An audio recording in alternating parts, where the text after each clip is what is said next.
Hi, my name is Stephanie Anderson, and I am a foodie for Jesus. How many of you, when you go to the dentist, dread that question of, are you flossing? Or, how often do you floss? I know even though I've been in a decent pattern of flossing every day, the latest advice I get is like, well, I should be doing it a little bit differently or a little bit more thoroughly or really kind of like moving the floss different directions really just to get in there. But so even when I was like, oh wow, I'm actually going to go to habit, I'm still getting these suggestions. So I still don't love that question, like, do you floss? But what if, as we're thinking about, this new time of year and so many people are in this mindset of, resolutions and starting new habits and thinking really, really big, right? Like go big or go home, or just let's go big, dream big. Everything's big, big, big about just these massive changes you want to accomplish this year. What if instead I said, go small, do something really small?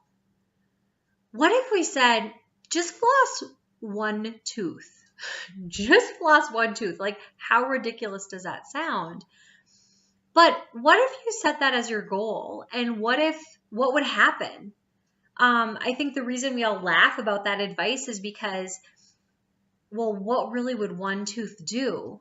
But in reality, if I'm taking out the floss, getting everything ready, I'm not just going to do one tooth. I'm just going to do at least the top row, but probably all of it, right? Because it's like you go to that effort, but kind of like setting something that seems reasonable or almost like ridiculous as easy, just one tooth. Sometimes looking at things that way can be effective. And actually, when you set the bar low, so low that you're definitely going to clear it laughing, right? Because it's so basic that you really can get some momentum and really, really make some changes and feel like, wow, I exceeded my goal, rather than set this astronomically huge goal that is not even attainable and then feel like a failure.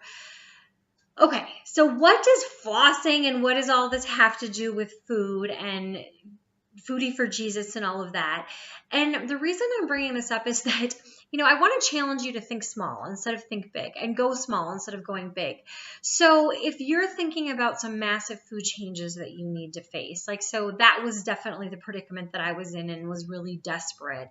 And what I did is I said, I'm just going to do one thing. I'm going to pray about it. I'm going to get real and I'm going to pray about it. I'm just going to keep praying about it. And it was that one thing that felt so,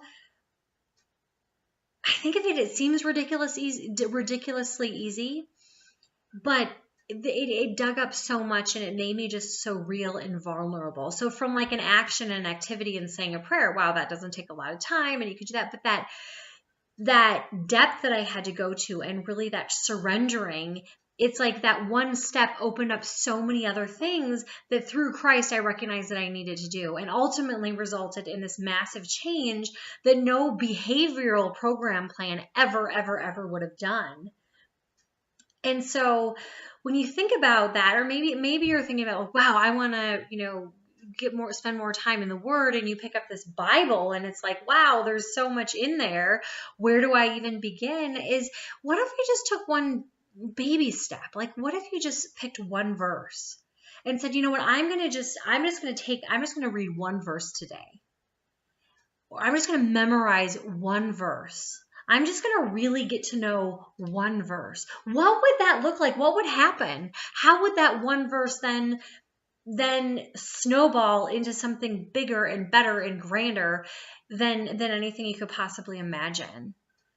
And thinking about, instead of like this massive journey we're looking to take, what if we just looked at one footstep, one little step that you could take?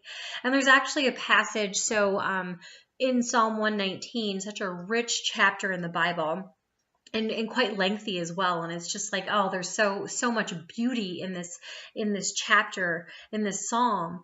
But there's one verse 133, which is, direct my footsteps according to your word. Let no sin rule over me. But the piece about direct my footsteps, direct my footsteps. What if it's just direct this one footstep that I'm going to take, and then the step after that, but really breaking it into something small. So if you're looking to make some changes with food, make some changes with your, deepening your relationship with the Lord, whatever it is, maybe you're wanting to serve others, maybe you're wanting to show more love towards your spouse. Maybe you're wanting to, whatever that is, but just picking one little thing to do that maybe doesn't even take a long time, rather than these grand things, and just let that momentum carry you. Let yourself enjoy that moment in the journey. Let yourself enjoy that one individual footstep, rather than worrying about this whole, long path that you need to be taking.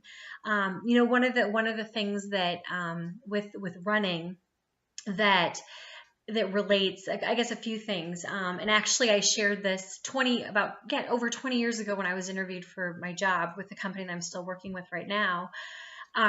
They asked me tell me about a time when you did something that, that was challenging or that you didn't want to do. And at the time I was running, but I said that the hardest part about it was getting my shoes on. After I got my shoes on, I was fine. And sometimes there's that part of it. What is your equivalent of getting your shoes on? To be able to just do that one thing. And what if instead of saying I'm going to run so much every day, I just said I'm going to put my shoes on? Because of course, what's gonna happen after that? The other thing that also, and I feel like I'm finding a different type of joy in running now than I was 20 years ago at that time. And now I'm excited to put my shoes on, just a different spot in life. And the one thing that I, especially as I'm embarking on marathon training and I'm thinking of all these miles that I need to put in and this plan, this big plan of the training that I need to do, the time I need to put in, all of that. But this idea of just running the mile that I'm in. So if I'm out there, just being in that moment of where I am and recognizing that for what it is, rather than this big plan, and just taking those little steps. Not being too, kind of blinded by this crazy bright goal that's out there. Now, I'm very goal oriented, so don't get me wrong, but being realistic and setting yourself up for success, and also being able to be in the moment and hear God and listen to God. So my prayer for you is that God will direct your footsteps, or even your footstep, the first one. And then let's just see what happens from there. So thank you so much for joining. I look forward to next time.